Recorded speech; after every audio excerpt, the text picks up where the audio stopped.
જય માતાજી મિત્રો, હર હર મહાદેવ. કેમ છો તમે લોકો? મજામાં જશો? હું પણ મજામાં છું, એકદમ મજામાં છું. તો આજે આપણે દાળ બનાવવાની છે, એટલે બનાવવાની છે દાળ ઢોકળી. તો દરેકના ઘરે દાળ ઢોકળી તો બનતી જ હોય છે, પણ રેસીપી અલગ અલગ હોય છે, બનાવવાની રીત પણ અલગ અલગ હોય છે. તો આપણે પહેલાં તો દાળ લીધી છે અને દાળને બાફી દેવાની છે. તો દાળને બાફવા માટે ગેસ ઉપર ચડાવી છે, એમાં સિંગદાણા નાખી દીધા છે. અને જ્યારે દાળ ઢોકળી બનાવતા હોય એમાં બધા મસાલા હોય તો જ સારું લાગે, પણ અમે ટામેટું નથી નાખતા, કારણ કે મને ટમેટું દાળ ઢોકળીમાં નથી ભાવતું, દાળમાં હોય ને તો જ ભાવે છે, તો નથી નાખતા. એના પછી આપણે એક બાજુમાં લોટ લઈ લીધું છે. તો આપણે પહેલાં ઢોકળી બનાવવા માટે લોટ તો બાંધવો જોઈશે ને મિત્રો. તો લોટ લીધો છે, એમાં મેં પહેલાં તો હળદર નાખી છે, એડ કરી છે હવે એમાં મેં મીઠું એડ કર્યું છે ટેસ્ટ પ્રમાણે, મરચું એડ કર્યું છે, ગરમ મસાલો એડ કર્યો છે. એમાં હવે આપણે લઈ લઈશું અજમો. તો અજમા વગર તો ઢોકળી પૂરેપૂરી અધૂરી લાગે મિત્રો. તો હવે એમાં આપણે અજમો એડ મેં કરી દીધો છે. તો મિત્રો વિડીયોના એન્ડ સુધી બન્યા રહેજો, અને લાઇક અને કમેન્ટને શેર સબસ્ક્રાઈબ કરજો. તમારા ઘરે ઢોકળી કયા દિવસે બને છે એ પણ કમેન્ટમાં જરૂરથી મિત્રો જણાવજો. કમેન્ટ કરવાનું ભૂલતા નહીં. હવે હું એમાં તેલ એડ કરું છું. તો મેં 3 ડોકલી તેલ એડ કરી દીધું છે. હવે આપણે ફટાફટ લોટ બાંધી દઈશું. હવે લોટ બંધાઈ જાય એના પછી આપણે ઢોકળી બનાવવાની છે. તો હું ઢોકળી કઈ રીતે બનાવું છું વિડીયોના એન્ડ સુધી બન્યા રહેજો. જો હવે મારો મસ્ત મજાનો સોફ્ટ અને બહુ કઠણ નહીં એ રીતનો મેં લોટને બાંધી દીધો છે. તો હવે મેં આ સાઈડ લાવી દીધું છે કુકર, અને ત્યાં સુધી કુકરની 3 વિસલ પણ વાગી ગઈ છે. તો હવે આપણે બનાવી રહ્યા છીએ ઢોકળી. તો તમારા ઘરે કેવી રીતે ઢોકળી બને છે અને કયા વારે બને છે એ જરૂરથી મને કમેન્ટમાં જણાવજો. મોસ્ટ તો બધાના ઘરે ઢોકળી બનતી હોય તો સન્ડે બનતી હોય છે. અમારા ઘરે કોઈ ફિક્સ ટાઈમ નથી કે સન્ડે જ બને, કોઈ પણ દિવસ જે દિવસે મૂડ થઈ જાય એ દિવસે આપણે ઢોકળી બનાવી દઈએ છીએ. તો હવે ઢોકળી બની રહી છે. મિત્રો, તો વિડીયોના એન્ડ સુધી બન્યા રહેજો, અને ત્યાં સુધી તમે લાઈક કમેન્ટ કરતા આવજો અમારી ઢોકળી બને ત્યાં સુધી મિત્રો. તો થોડો કાઠો લોટ છે એટલે વણવામાં થોડી તકલીફ પડે છે, અને જમવાનું તો બહુ ઓછું બનાવું છું, પણ શું છે કે મારા વ્લોગ બનાવવાનો હોય એ દિવસે જમવાનું હું પોતે બનાવું છું.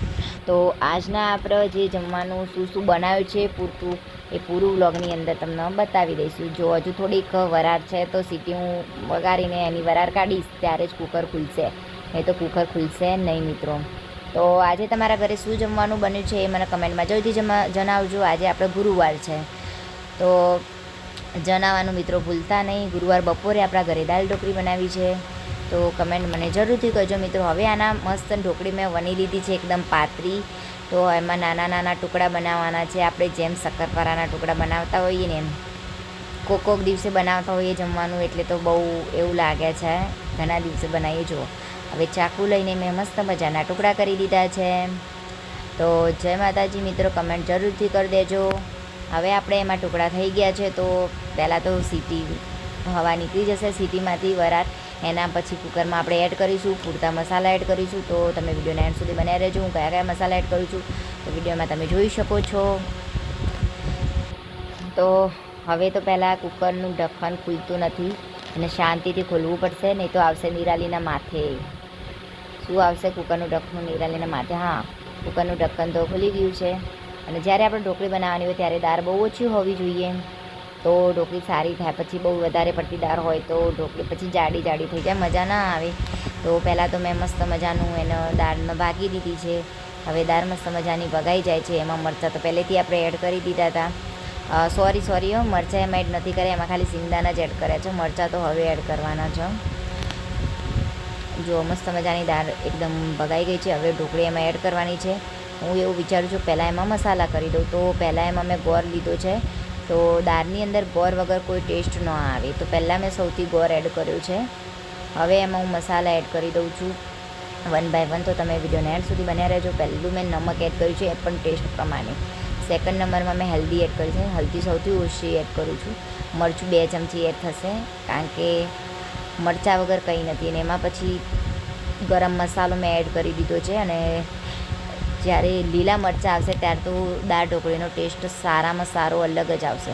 હવે એમાં 2 તો તીખા મરચાં છે એટલે 2 એડ કરવાના છે. મોરા હોય તો 3 થી 4 એડ કરી દઈએ છીએ. તો હવે આપણે લીલા મરચાં છે એ પણ તીખા છે, તો 2 મરચાં આપણે એડ કરી દીધા છે. એ હોય અંદર પડી ગયું છે. હા, એને હવે આપણે નીકાળી લીધું છે. તો 2 મરચાં પૂરેપૂરા એડ થઈ ગયા છે. હવે આપણે એમાં બધા મસાલા પૂરા થાય એના પછી આપણે ઢોકળી એડ કરીશું અને દાળનો વઘાર કરીશું. તો દાળનો વઘાર હું કેવી રીતે કરું છું પણ વિડીયોને એન્ડ સુધી બન્યા રહેજો મિત્રો. અને તમે કમેન્ટને લાઈક કરવાનું તો ભૂલતા જ નહીં. તો હવે ફરીથી એકવાર એનો મિક્સ કરી લઈએ છીએ. મિક્સ કર્યા પછી આપણે એમાં ઢોકળી નાની નાની ટુકડા છે એને એડ કરી દઈશું. જો નાના નાના ટુકડા અલગ અલગ છૂટા છૂટા નાખું છું તો ભેગા ના થાય, અને ભેગા ના થાય તો મસ્ત થાય એટલા માટે. અને એમાં મસ્ત મજાના ટુકડા 1 બાય 1 મેં એડ કરી દીધા છે. અને અમારી દાળ ઢોકળી એટલી સુપર બની છે કે વાત જ જવા દેવું. એટલી સુપર અમારી દાળ ઢોકળી બનશે, કારણ કે દાળ ઢોકળી તો મારી ફેવરેટ છે. એમાં 1.5 થી 2 ગ્લાસ પાણી એડ કરીશું જે પહેલાં હતું એનાથી. એટલે શું છે કે પાતળી અને સરસ ઢોકળી થઈ જાય. અને તમારા ઘરમાં કેટલા સભ્યો હોય એ પ્રમાણે પાણી અંદર એડ કરવું જોઈએ. વધારે સભ્યો વધારે એડ કરવું જોઈએ. એ બાજુ મેં ગેસ ચાલુ કરી દીધો છે. ગેસ ઉપર મેં દાળિયું રાખ્યું છે, એમાં મેં રાખ્યું છે તેલ. તો હવે એમાં હું એડ કરીશ જીરું અને રાઈ. હવે જીરું અને રાઈ ફૂટે એના પછી આપણે હિંગ એડ કરી દઈશું. અને આજે આપણા ઘરે કોથમીર નથી, સોરી મિત્રો, તો કોથમીર આપણે એડ નહીં કરી શકીએ. કોથમીર હતી પણ એમાં કીડીઓ ને બધું આવી ગયું તો કોથમીર આપણે ફેંકી દીધી છે, કોથમીર નથી. તો હવે આપણે હિંગનો ડબ્બો લઈને બેઠા છીએ. જેવો વઘાર આવી જાય એટલે આપણે હિંગ એડ કરી દઈશું. હા, ફટાફટ વઘાર આવી ગયો. હા, હવે વઘાર આવી ગયો છે. તો પહેલાં લાલ મરચાં છે મારી જોડે, 2 ટુકડા મેં લાલ મરચાં લઈ લીધા છે. હવે હું એમાં સ્લાઇડ હિંગ એડ કરું છું. હું વિચારું છું કેવી રીતે એડ કરું. કોઈક દિવસે ઘણા દિવસે જમવાનું બનાવતા હોઈએ તો બહુ બધી તકલીફ થતી હોય છે. હવે એમાં મેં 2 મરચાં એડ કરી દીધા છે. સમ થઈ જશે. હું એનાથી દૂર જ ભાગું છું વઘારથી. તો જો કેટલો ધુવાડો નીકળી ગયો ને. હા, વઘાર હું કરતી હોય ત્યારે હું દૂર ભાગું છું. હવે ગેસ ચાલુ છે તો ગેસ ઉપર આપણે રાખી દીધી છે કુકર, અને કુકરમાં છે દાળ ઢોકળી. હવે દાળ ઢોકળી થાય ત્યાં સુધી આપણે બનાવવાની છે ભાખરી. તો મિત્રો વિડીયોને એન્ડ સુધી બનાવી રહેજો. હવે આપણા ઘરે કેવી મસ્ત મજાની ભાખરી બને છે એ વિડીયોમાં તમે જોઈ શકો છો. તો હવે મસ્ત મજા કુકર આ સાઈડ લાવી દીધું છે, કારણ કે મને આ સાઈડ ભાખરી સારી નહીં થતી અને ભાખરી બનાવવામાં ફાવતું પણ નથી. તો આપણે જો પેલી બાજુનો ગેસ છે એ બાજુ આપણે ભાખરી બનાવીએ છીએ તો લોટ તો સારો છે ભાખરીનો. એટલે જો અમે પહેલાં મસ્ત મજાની નાની નાની ભાખરી બની લીધી છે. અને નાની ભાખરી એટલી બહુ મસ્ત મજા આવે ખાવાની, અને સારી પણ થાય. જો મેં તવીમાંથી તમને બતાવી દીધી છે મારી ભાખરી. હવે હું ભાખરી એકદમ મસ્ત બનાવું એ તમે જોઈ લેજો કે ભાખરી કેવી. હા, તમે બધે નેક્સ્ટ ગયા વિડીયોમાં તો જોઈ જશે કે મેં રોટલી કેટલી મસ્ત બનાવી હતી. તો તમે કમેન્ટ જરૂરથી કરજો મને ભાખરી બનાવતા આવડે છે કે નહીં. તો આજે મારી ભાખરી એકદમ મસ્ત મજાની, જે પેલી ભાખરી થાય ત્યાં સુધી આ ભાખરી મેં વણી લીધી છે. પછી બીજી ભાખરી 1 બાય 1 એવી રીતે આપણે ભાખરી બનાવી દેવાની છે. હવે મિત્રો તમે જોઈ રહ્યા છો મારી ભાખરી મસ્ત મજાની તૈયાર થઈ ગઈ છે. તો હું તમને ભાખરી બતાવું છું. લાઇક, ચેનલ સબસ્ક્રાઈબ, કમેન્ટ અને વિડીયો જ્યાદા સે જ્યાદા શેર કરજો. લાઇક કમેન્ટ કરવાનું ભૂલતા નહીં. જય માતાજી મિત્રો, હર હર મહાદેવ. કમેન્ટ તો જરૂરથી કરજો. જો અમારી ભાખરી મસ્ત મજાની થઈ ગઈ છે. હર હર મહાદેવ મિત્રો. આવીને આવી ભાખરી ખાવા મિત્રો લાઇક કમેન્ટ કરતા રહેજો. નેક્સ્ટ વિડીયોમાં મળીશું આપણે. Bye bye all friends.